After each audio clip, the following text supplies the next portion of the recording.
ایمان کہاں سے آئے گا اب وہ سن لیجئے. وَمَنْ سَلَكَ طَرِيقًا يَلْتَمِسُ فِيهِ عِلْمًا سَهَّلَ اللَّهُ لَهُ فِيهِ طَرِيقًا إِلَى الْجَنَّةِ.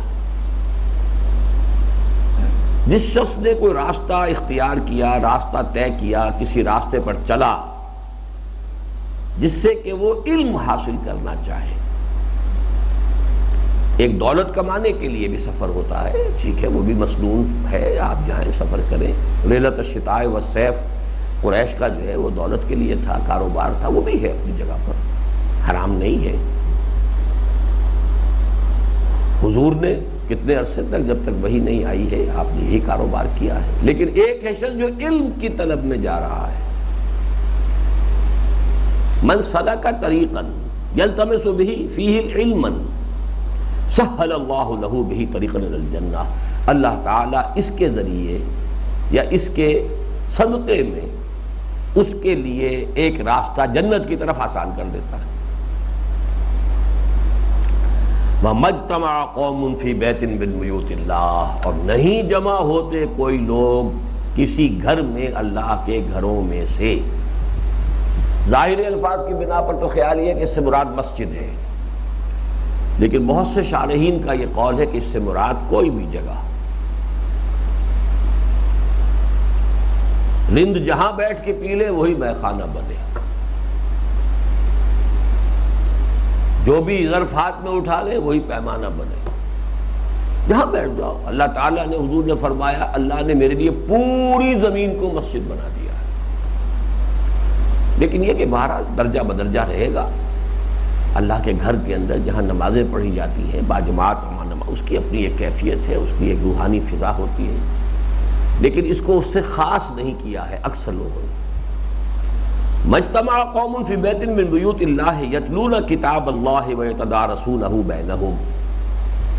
اللہ کی کتاب کو پڑھنے کے لیے اور آپس میں سمجھنے سمجھانے کے لیے.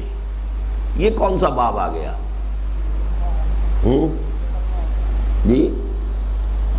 تفاعل. تفاعل میں دو فریق شریک ہوتے ہیں، سمجھنا سمجھانا. ایک ہمارا درس ہوتا ہے وہ ون وے ٹریفک ہوتا ہے. ایک ہے ڈسکشن بھی ہو رہی ہے، گفتگو ہو رہی ہے. اب کل کا جو آپ کے سامنے آیا ہے کوئی طریقہ، جدید طریقے یہی ہے کہ پارٹیسپیشن ہو، ساتھ ساتھ بات چلتی جائے، اور کوئی شخص بھی یہ نہ سمجھے کہ بس ایک بمبارڈمنٹ ہو رہی ہے اور مجھے تو ریسیو کرنا ہی کرنا ہے ہر حال میں. تو بہرحال اس کے لیے ٹیکنیکس ہیں جو ڈیولپ ہو رہی ہیں. اس تدارس کا مفہوم یہی ہے، ایک دوسرے سے سمجھنا سمجھانا. یہ محض تلاوت کے لیے نہیں ہے، یہ نوٹ کر لیجئے. بدقسمتی سے ہمارے ہاں سارا معاملہ جو ہے وہ تدارسون کا ہو گیا، وہ تلاوت کا ہو گیا ہے. یتلون کتاب اللہ، یتلون کتاب اللہ ویتدارسونہ بینہم. آپس میں ایک دوسرے کو تدارس. درس کے اصل لفظی معنی کیا ہے؟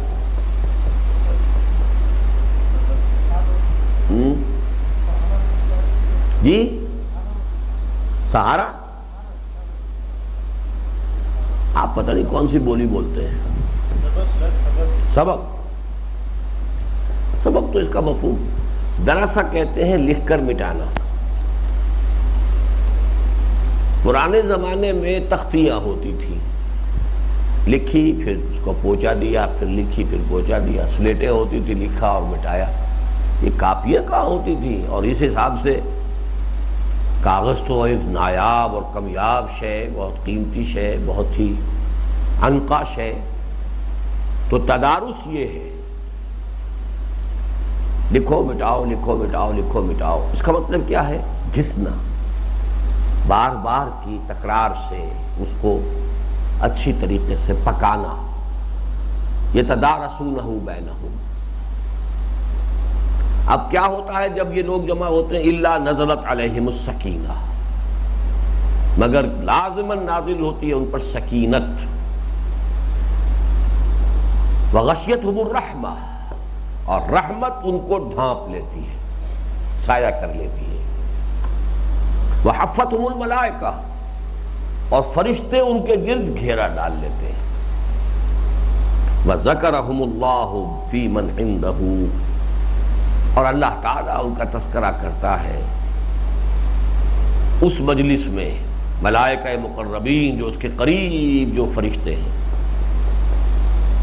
میرے بندے دیکھو، انہوں نے مجھے دیکھا نہیں، جنت دیکھی نہیں، وہ غیب پر ایمان رکھتے ہیں، اتنا ایمان رکھتے ہیں، گھر بار چھوڑ کر آ گئے ہیں میری کتاب سمجھنے کے لیے، پڑھنے کے لیے. یہی وقت وہ کسی دنیاوی دھندے میں لگا سکتے تھے، اسی میں وہ کوئی منفعت بخش کام کر سکتے تھے. چھوڑ کر آئے ہیں، کس لیے آئے ہیں؟ میری کتاب کے شوق میں. یہ اصل میں اللہ تعالیٰ کیوں ذکر کرتا ہے کہ فرشتوں نے انسانوں کے بارے میں اندیشہ ظاہر کیا تھا. اَتَجْعَلُ فِيهَا مَن يُفْسِدُ فِيهَا وَيَسْفِكُ الدِّمَاءَ، انسان کی سرشت کے اندر جو خرابی تھی وہ انہیں نظر آ گئی تھی، صحیح نظر آئی تھی. یہ خون ریزی کرے گا اور یہ کرے گا اور وہ کرے گا، فساد مچائے گا. وہ بھی صحیح تھا، ان کا مشاہدہ غلط نہیں تھا، لیکن خیر کا پہلو بھی تھا. اس خیر کے پہلو کو اللہ تعالیٰ نے فرمایا انی اعلم ما لا تعلمون، میں جانتا ہوں جو تم نہیں جانتے. اب جب وہ خیر کا پہلو نمایاں ہوتا ہے تو اللہ تعالیٰ فخر فرماتا ہے، دیکھا تم نے، تم تو ہر وقت میری محفل میں ہو، تم اگر نیک ہو تو کیا ہے، کون سا تمہارا کمال ہے؟ کیا تم نے کوئی تیر مارا ہے؟ میرے وہ بندے جنہوں نے مجھے دیکھا نہیں، غیب کا پردہ میرے ان کے مابین حائل ہے. جنت دیکھ لی ہوتی انہوں نے تو کیا حال ہوتا ان کا. یہ ہے اصل میں وہ ذکرہم اللہ فی من عندہ.